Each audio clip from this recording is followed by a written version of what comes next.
On se retrouve dans une nouvelle vidéo pour travailler sur le devoir de conseil de l'expert comptable et on va commencer avec une première question.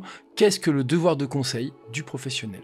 Alors, le devoir de conseil, principe déontologique important qui s'impose à l'expert comptable, il est prévu dans le code de déontologie et il oblige l'expert comptable, vis-à-vis de ses clients ou de ses adhérents, à un devoir d'information et de conseil important. Ce devoir de conseil, en fait, il naît du déséquilibre de connaissances présumées entre le client et son expert comptable.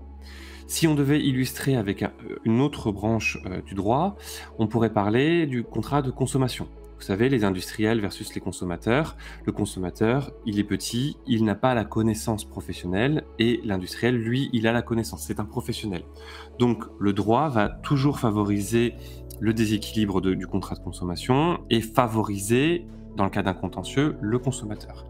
Eh bien, ce parallèle-là, il peut être aussi applicable à l'exercice de la mission d'expert comptable. Un client qui a recours à un expert comptable, c'est parce que le client est un non-sachant. L'expert comptable, lui, est un sachant. Il a fait 8 années d'études minimum, il a un diplôme d'expertise comptable, il a des règles déontologiques, lui est le sachant, et il a un devoir de conseil et d'information vis-à-vis de son client, qui lui n'est pas un sachant.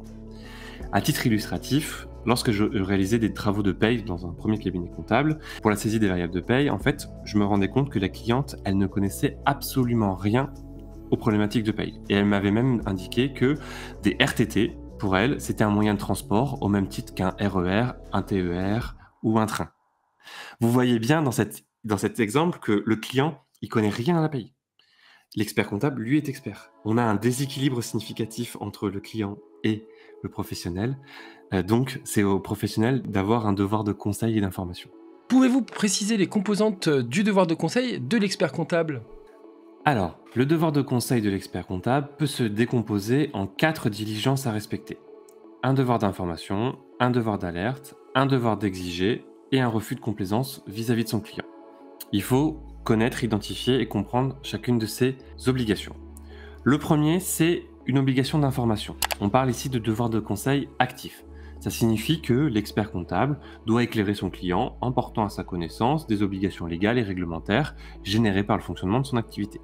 Concrètement, l'expert comptable doit de lui-même proposer à son client les différentes solutions possibles en matière de choix comptable, en matière d'optimisation et de choix fiscal, etc., etc. Donc par exemple, il doit proposer à son client l'exercice ou le bénéfice d'un crédit d'impôt ou d'un régime fiscal particulier. La deuxième décomposition du devoir de conseil, c'est le devoir d'alerte, ou plutôt, bien mettre en évidence, le devoir de mise en garde. Ici, on parle de devoir de conseil passif. Ce devoir de mise en garde, il oblige à l'expert comptable d'alerter, d'informer, de souligner que son client, lorsqu'il commet une action qui peut lui porter préjudice, de l'informer sur ces événements. Il doit non seulement l'informer qu'il commet un acte qui va porter préjudice au client, mais il doit l'informer de manière écrite et doit lui indiquer les conséquences. Typiquement, si l'expert comptable voit que son client commet par exemple un abus de bien social ou une convention interdite, il doit indiquer à son client: attention, ce que tu es en train de réaliser est constitutif d'un abus de bien social. Tu risques tant d'amende et tant de prison. Merci de régulariser la situation. Ce devoir de mise en garde doit être réalisé et doit être formalisé. Sinon, l'expert comptable pourrait être considéré comme complice et devoir avoir sa responsabilité qui soit engagée. Si le client corrige, l'expert comptable peut continuer à maintenir la relation d'affaires. Si le client maintient sa position et commet par exemple une infraction ou un délit, l'expert comptable devrait normalement démissionner pour ne pas être considéré comme complice. Troisième diligence que doit réaliser l'expert comptable dans le cadre de son devoir de conseil, c'est le devoir d'exiger. D'exiger notamment l'obtention de documents qu'il estime nécessaires pour réaliser sa mission. Il doit notamment user de son autorité pour récupérer ces documents. Et enfin, dernière diligence du devoir de conseil, c'est le refus de complaisance, qui signifie qu'il doit manifester sa désapprobation claire s'il y a des agissements qui sont contraires à la probité et à la présentation des comptes qui sont réalisés par son client. Par exemple, le client, il a comptabilisé des fausses factures. Au-delà du devoir d'alerte et de mise en garde, il ne va pas accepter de présenter des comptes avec ces fausses factures. Il va refuser d'être dans la volonté du client. Si je comprends bien, Le devoir de mise en garde impose à l'expert comptable de prévenir ou d'informer son client lorsqu'il commet une action pouvant lui porter préjudice. C'est un peu comme la notion d'alerte du commissaire aux comptes. Eh bien, monsieur Moadib, vous êtes tombé dans un piège. Vous êtes dit qu'il y avait le terme d'alerte chez l'expert comptable et le terme alerte chez le commissaire aux comptes, donc c'était la même chose. La procédure d'alerte par le commissaire aux comptes, c'est quand il y a des faits qui compromettent la continuité d'exploitation. Ici, on parle du devoir d'alerte, ou plutôt devoir de mise en garde de l'expert comptable quand il commet un agissement qui est contraire. Et donc là, c'est l'expert comptable qui va informer son client.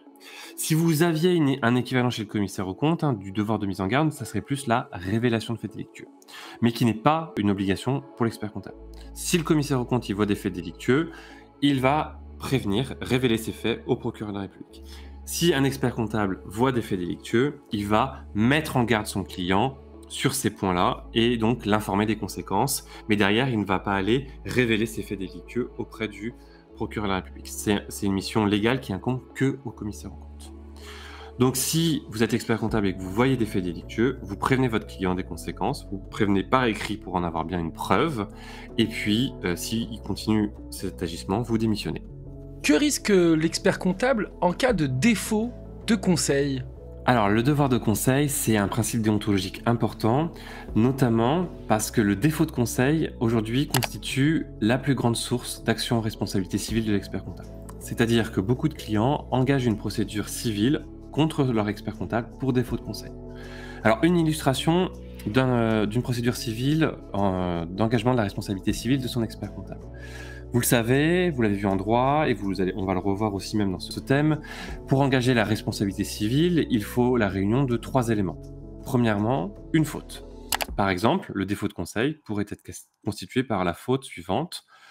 L'expert comptable n'a pas indiqué à son client qu'il peut bénéficier du crédit d'impôt jeux vidéo. Donc le client produit des jeux vidéo, est un éditeur de jeux vidéo sur le marché, et l'expert comptable n'a pas indiqué qu'il pouvait bénéficier d'un crédit d'impôt spécialisé pour l'activité de son client. Le dommage ici, le deuxième élément à réunir pour engager la responsabilité civile, c'est le dommage qu'a subi l'entité, le client, c'est qu'il n'a pas eu une économie d'IS. Il a payé plus d'IS que s'il avait bénéficié du crédit d'impôt jeux vidéo.